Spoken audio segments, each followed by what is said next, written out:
Hi, it's Mark from Top Local. We're here with Bernie Pawlik, Pawlik Automotive in Vancouver, Vancouver's best auto service experience, servicing and repairing, maintaining cars in Vancouver for 38 years and 18-time winners of best auto repair in Vancouver as voted by their customers. How you doing, Bernie? Doing very well. So we're going to talk about a 2007 VW Toureg 3.6 liter. This is one of those VR6 engines, and you had to do a valve cover replacement. What was going on that you needed to change the valve cover? What was going on is the vehicle came to our shop. Engine wasn't running quite right. We did a scan and diagnostic on the vehicle and found there's a trouble code for a lean fuel condition, and traced that to being a leak in the crankcase ventilation system. And the crankcase ventilation valve happens to be built inside the valve cover. So that's why the valve cover needs to be replaced. It's not a separate unit. It's all a modular piece. Okay, that sounds a bit strange because a PCV valve is fairly regular maintenance item. So it required, why would they change it to make that simple part be part of the integral to the whole valve cover? Well, I'd say why was probably from a manufacturing point of view. A lot of things on vehicles are done in I call it a modular fashion. In other words, they kind of look at things and go, okay, the crankcase ventilation valve, kind of part of the valve cover sits in there. Why not just put it all in one unit? And then when we build the engine, we can just stick it all together, and it makes it easy. So from I think a manufacturing perspective, it makes it a whole lot easier than having a separate component like a simple PCV valve.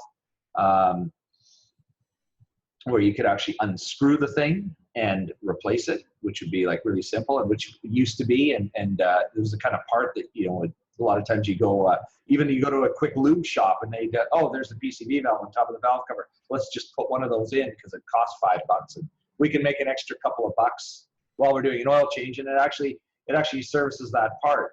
Nowadays it just gets stuck inside. Now, granted, these are just a little more complex than a simple PCV valve, and they flow a little more air, but really, yeah, why not put it on the outside? It would make it a whole lot easier to fix.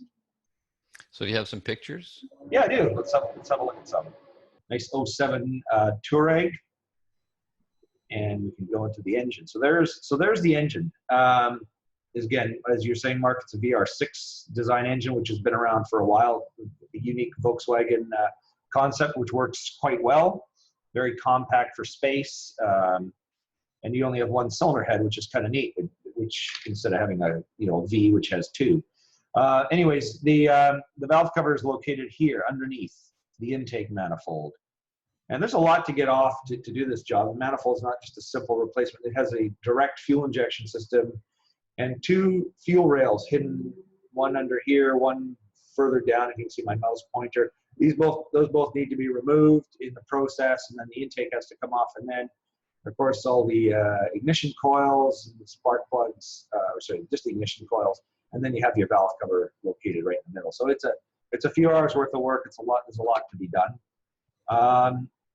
Then we look at the valve cover. There's the valve cover. This is the old one. It's off, and of course they don't sell parts. The piece is located inside here. This is the breather hose that goes off to the intake, and this is the inside view of the valve cover. So that breather pipe is over here.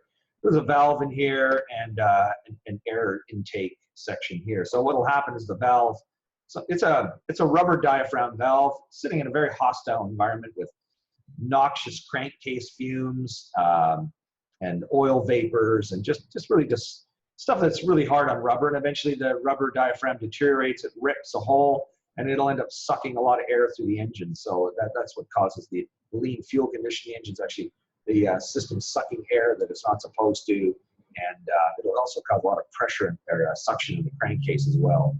So anyways, that's what we've, it's a little view of everything in there. Okay, so let's do a little comparison. The old PCV valves, maybe even from the 70s, how often would those be? How often would you change those? Well, you probably they used to get changed probably once a year when you do a tune-up on an old car like that, but how often you'd really need to change them, it'd probably be every 2-3 years. They would basically well, the most of the thing that would go wrong with those type of PCV valves is they'd end up getting plugged up with sludge and carbon deposits. As the crankcase gases are flowing through it, eventually it just leaves vapor on them, and they'd end up plugging up. So that's what would cause that. And what about with these new style ones where that PCV valve is incorporated right into the valve cover? Well, this vehicle's 10 years old and it's failed, so that's kind of I would say probably the average lifespan of these. But VW isn't the only manufacturer that uses these. I mean, there's a lot. We did a Chevy Cruze a while ago that had a similar issue. Not that old of a vehicle, probably 100,000 kilometers. I don't know, 3 to 5 year old vehicle, and the same kind of issue. And again, on that one, you have to change the whole valve cover. So that's kind of the way a lot of auto manufacturers are going. It's all modular, and some of them don't last as long. Fortunately, the Cruze was a substantially cheaper job than it is to do a valve cover in a Toureg. And as we're enjoying the lovely sounds of the emergency services speeding. Yes, yeah. It's the advantage of having a business on a main road. How are these 3.6 liter VR6 engines for reliability and servicing? Well, as far as reliability, they're pretty good. I mean, we don't do a lot of, don't find a lot of things go wrong with them. I mean, this is sort of one of the more major things, but they are potentially an extremely, I should say, as far as servicing, I mean, oil changes are a bit of a pain too. Because the oil filter is located under the engine in a tricky to access spot. This particular engine actually is used on the a Porsche Cayenne and a Audi Q7. So you'll find it in a few different platforms of vehicles, but they're all a little bit of a pain to access the oil filter. So the oil changes are a bit more work than they could be. And there's a lot to go wrong with. I mean, there's a lot of potentially expensive repairs. The timing chain is on the back side of the engine. So if it ever fails, and it used to a lot on older VR6s, not on these, but the old VR6s, the timing chain failure was common. You have to pull the engine out to get at it, or take the transmission out to access the timing chain. So it's a lot of work.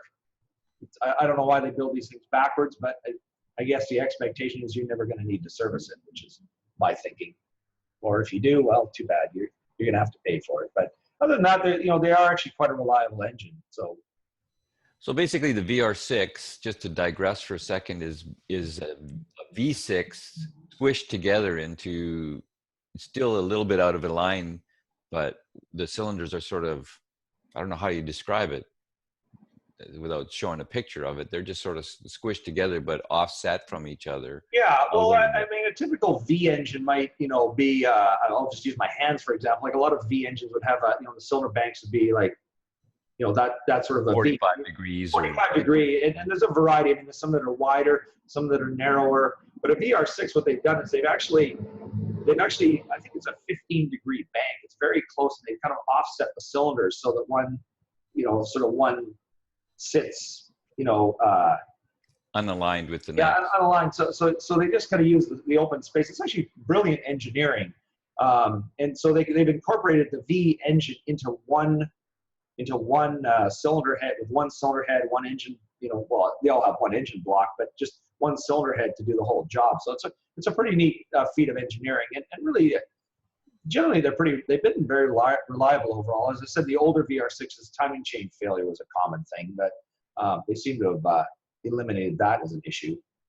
So yeah, it's good. It's compact, which is a neat thing about it. It doesn't take up a lot of space, which is kind of the brilliant part of it. So you get the power and within a smaller space, basically. Exactly. And that's important in modern cars. When you look, they build the cars smaller. There's less hood length.